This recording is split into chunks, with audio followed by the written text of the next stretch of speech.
Hello everyone, इस video में मैं लेकर आई हूँ क्लास 12 स्टूडेंट हिंदी का पाठ भक्तिन और जिसकी लेखिका है महादेवी वर्मा।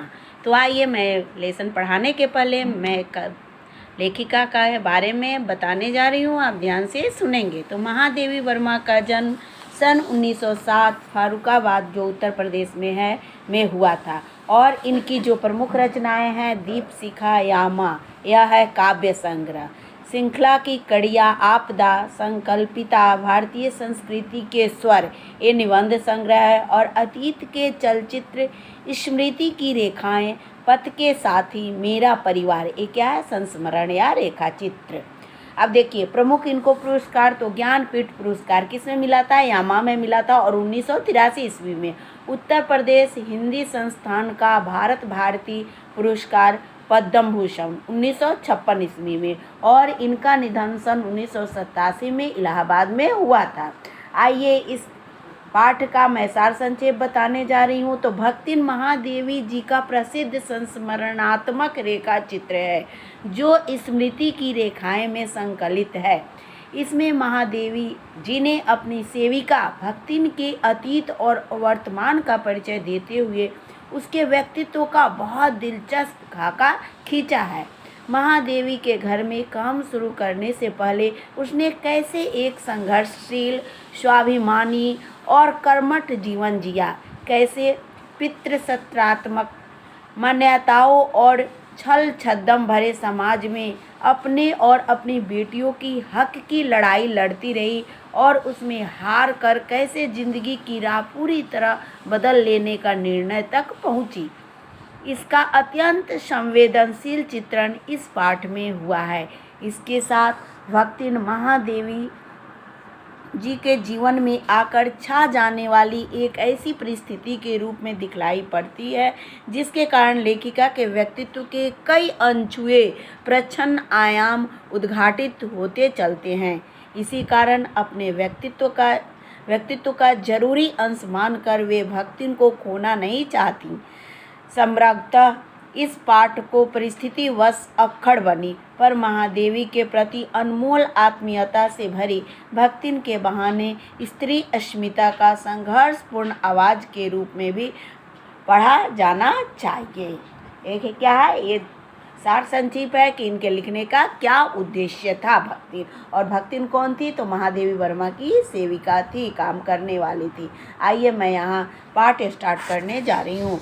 छोटे कद और दुबले शरीर वाली भक्तिन अपने पतले होठों के कोनों में दृढ़ संकल्प और छोटी आंखों में एक विचित्र समझदारी लेकर जिस दिन पहले पहले मेरे पास आ उपस्थित हुई थी, तब से आज तक एक युग का समय बीत चुका है, यानी 12 वर्ष एक युग कहते हैं। पर कोई जिज्ञासु उससे इस संबंध में प्रश्न कर बैठता है, तब वह पलकों को आधी पुतलियों तक गिराकर और चिंतन की मुद्रा में ठुड्डी को कुछ ऊपर उठाकर विश्वास भरे कंठ से उत्तर देती है, तुम पचे का बताई है। यह 50 वर्ष के संग रहित है। इस हिसाब से मैं 75 की ठहरती हूँ, और वह 100 वर्ष की आयु भी पार कर जाती है। इसका भक्तिन को पता नहीं। पता हो भी तो संभवतः वह मेरे साथ बीते हुए समय में रत्ती भर भी कम न करना चाहेगी। मुझे तो विश्वास होता जा रहा है कि कुछ वर्ष और बीत जाने पर वह मेरे साथ रहने के समय को खींचकर 100 वर्ष तक पहुंचा देगी, चाहे उसके हिसाब से मुझे 150 वर्ष की असंभव आयु भार क्यों न ढोना पड़े। अब यहाँ ये कह रही है महादेवी वर्मा कि वो कैसी थी, उनके कदकाठी के बारे में बता रही है। कौन? छोटी सी कद की भक्तिन और दुबले शरीर वाली थी, और वह बहुत ही दृढ़ संकल्पित महिला थी। और वह अपना और महादेवी वर्मा का संबंध बताने के लिए उत्सुक रहती थी। उसे ये नहीं मालूम रहता था कि इस बताने के कारण उनकी आयु सीमा कहाँ तक पहुँच जा रही है। सेवक धर्म में हनुमान जी से स्पर्धा करने वाली भक्तिन किसी अंजना की पुत्री न होकर एक अनाम धन्या गोपालिका की कन्या है। कौन? अनाम धन्या गोपालिका क्या है? इनके पिता के बारे में कहा गया है कि कन्या है। नाम है लक्ष्मीन और लक्ष्मी। लक्ष्मीन जैसे देहाती शब्द में खड़ी और लक्ष्मी यानी उनका अर्थ क्या होता है लक्ष्मी। पर जैसे मेरे नाम की विशालता मेरे लिए दुर्वाह है, यानी जैसे उसका नाम था उसके वो बिल्कुल विपरीत थी। वो पैसे सुख संपत्ति साधन यानी आर्थिक स्थिति में क्या थी, परिपूर्ण नहीं थी, संपन्न नहीं थी। इसीलिए कह रही है कि उसके बिल्कुल ही विपरीत। वैसे ही लक्ष्मी की समृद्धि भक्ति के कपाल की कुंचित रेखाओं में नहीं बांध सकी।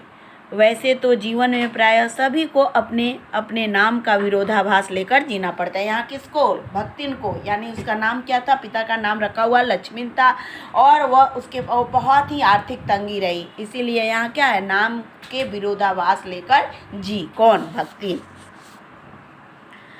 पर भक्तिन बहुत समझदार है, क्योंकि वह अपना समृद्धि सूचक नाम किसी को बताती नहीं। केवल जब नौकरी की खोज में आई थी तब ईमानदारी का परिचय देने के लिए उसने शेष इतिवृत्त के साथ यह भी बता दिया, पर इस प्रार्थना के साथ कि मैं कभी अपना नाम का उपयोग ना करूं।